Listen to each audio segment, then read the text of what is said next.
welcome back to the YouTube channel. I know it has been a minute, but I have been super busy, as I will explain. We have got the Mustang back in working condition.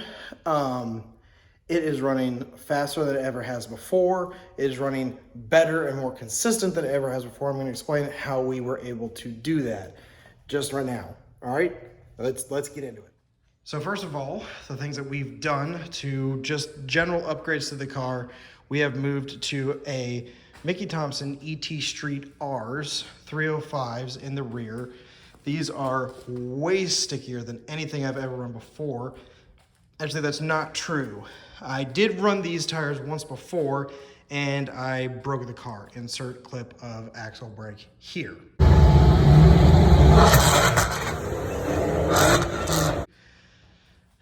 The other big changes that we have made to the car, since that axle brake that you just saw, we did go to Mickey Thompson skinnies in the front to get some weight off the front. We put a tubular K-member in this car. The old K-member is sitting right back there somewhere. You can see it right up there against the shed. So that dropped about 45 pounds, 50 pounds off the front of the car. That helped to reduce weight. The other big change, is that, yeah guys, we swapped to a Turbo 400 in this car. It was a ton of work. I have had that Turbo 400 in and out of the car several times to get this thing right. I went back and forth with myself several times as to whether I was going to make this change or not. As you know, the car was manual for a very long time, and I tried my best. I really did. For about 3 years, I drove manual in this car, and I just couldn't get it. I couldn't get it right, all right? There's the old MT82 just sitting right there. You know, if anybody wants to buy it, you know, hit me up in the comment section or hit me up on my Instagram and shoot me a video, make me an offer. There's nothing really wrong with it except for one of the shift forks is bent, I think, because it sticks in third gear.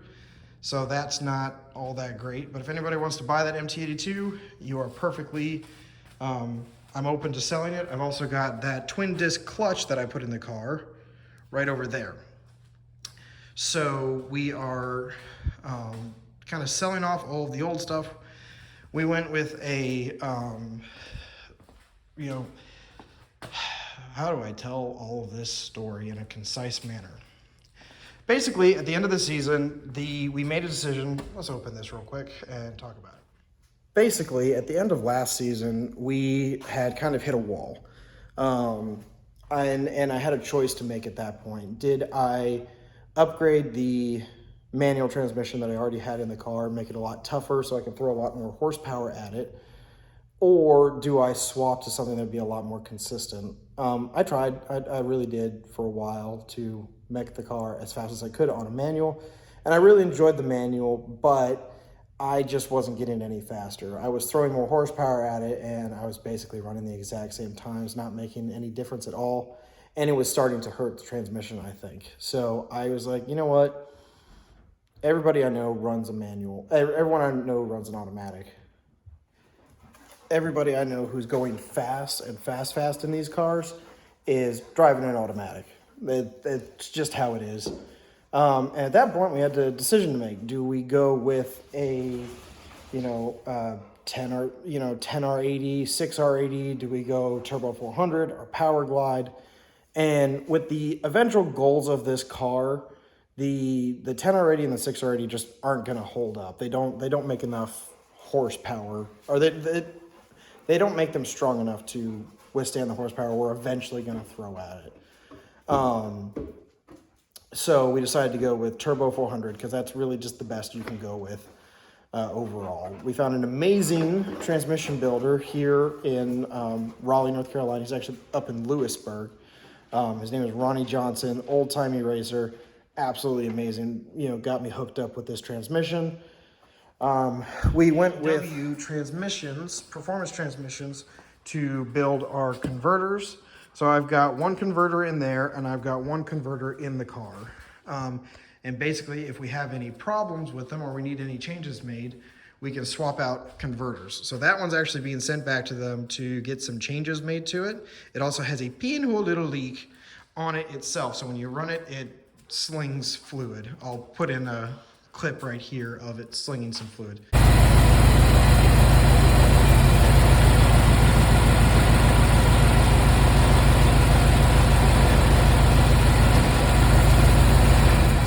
Get a little bit of a tune-up fixed, and we should be good to go there.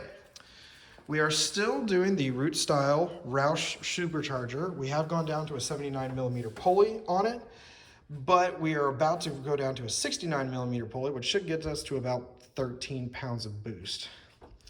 We upgraded fuel pumps to a 4 Innovations system. It's a return style system now, dual pumps in the rear.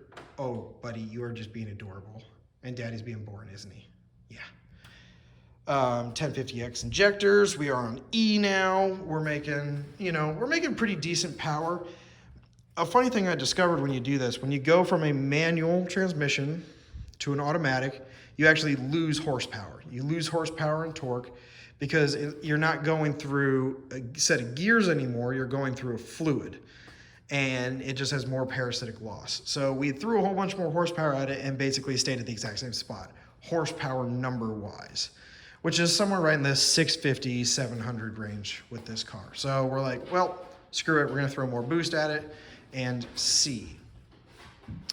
Interior of the car, nothing really looks all that different except for that shifter right there. And there's a gauge right there for transmission temp. But everything inside looks exactly the same as it did before. Didn't need to make any real big changes. So we did upgrade to 2,000 horsepower axles before the end of the season last year. And we are taking the proper safety measures. We do have a single piece aluminum drive shaft in there now with a safety loop around it. So that is all good to go there.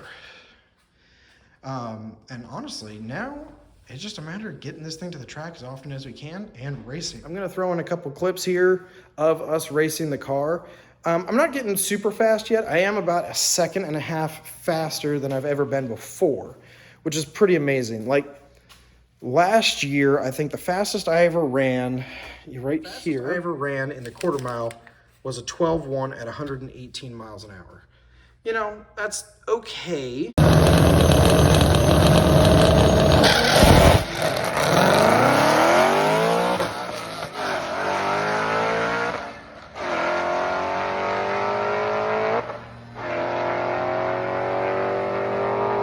It's not great, it's on a manual. I'm not making a ton of horsepower or whatever, and then first time and only time I've been down a drag strip, with the car on an automatic, not making that much more horsepower. I ran a 10.8 at 120.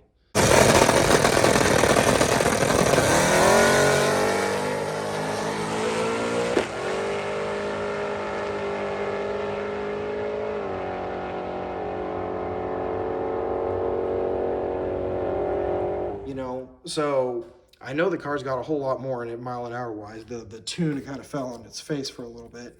But you could just see between a 10.8 and a 12.1, we cut off, almost 1.5 seconds there, from just by putting the automatic in it and going to E.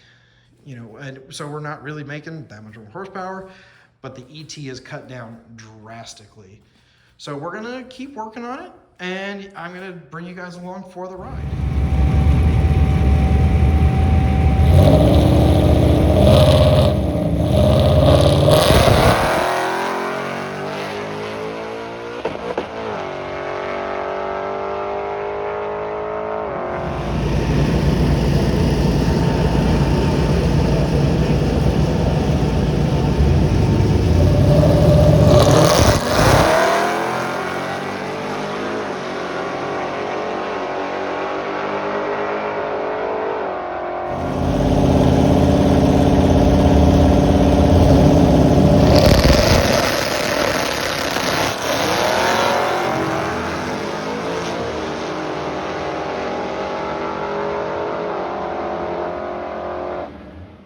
The other big change, and the other reason I haven't posted any videos in a long time, has been my focus changed last year from doing car stuff and doing YouTube stuff to I wanted to run my own plumbing company. I've worked for other plumbers for many, many years. You know, the fast plumber thing is not just a joke. Like, I am actually a plumber. That's what I do on a day-to-day basis. That's what pays the bills. That's what pays for the car and the fancy lift, and the prissy dogs, which there's another one right there. And so I had been working at this company right here, VDH Plumbing, for a couple years, and the owner was, you know, getting up there in age, and we just had a sit-down conversation one day, and basically we're like, look, I'm ready to take over. I'm ready to take over. I can tell you're ready to be done. You know, let's get the company evaluated, and I'll buy it. I'll run it.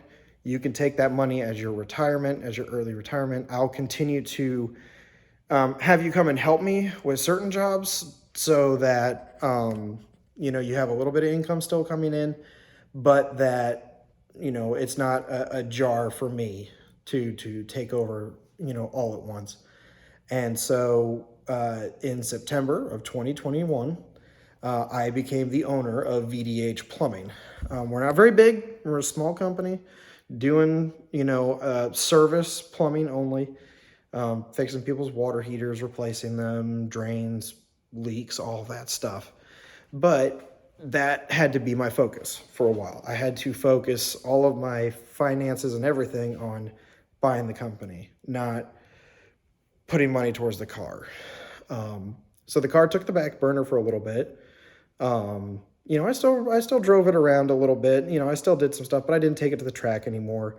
I didn't really upgrade anything anymore just because I couldn't afford to spend money on it to fix it if I broke something.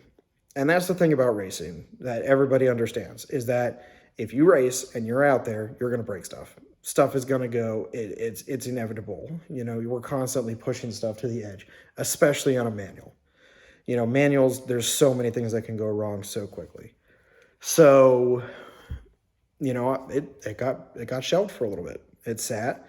And, you know, after I purchased the company, I saved up money for a couple months, and, you know, God was good. I had several really good, you know, we started off really well. We made really good money.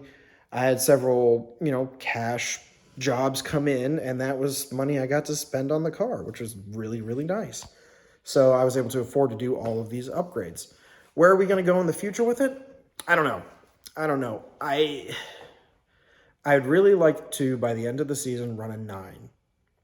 I think that that's doable. Run a 9 in the quarter mile by the end of the season on the stock engine. I think we can do that. You know, if we can get it right. Going much past that on the stock engine, I don't think so. And so we're probably going to have to look at building, you know, the engine at some point.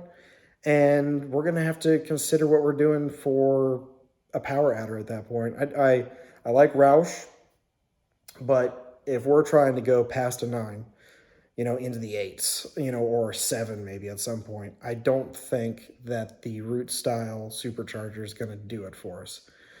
Does that mean we go twin turbo? Does that mean we go pro charge? Does it mean we add nitrous? I don't know. I really don't know yet. That's a decision to be made between me and my tuner Lance and Nick, who you guys have all seen on the channel several times. But, you know, we'll get there. I think we'll get there. I know this is a talk heavy. I'm going to put in some clips of us racing the car in there. I still have a lot to learn. You know, since building the car this off season, I've only gotten like 6 passes in the car, 6, 7 maybe. And so there's a lot to learn, you know, and I've made some pretty dumb mistakes already, and hopefully I just don't make them again. So I will see you guys again later on in the week, because on Thursday we're going down to Dunn Benson Drag Strip, and we're going to put the car down the track, and we're going to see what we can do. It's an 1/8 mile, and so right now the number to beat is this one right here. It's kind of hard to see. It's a 6.7 at 105 miles an hour. I think we can do better than that.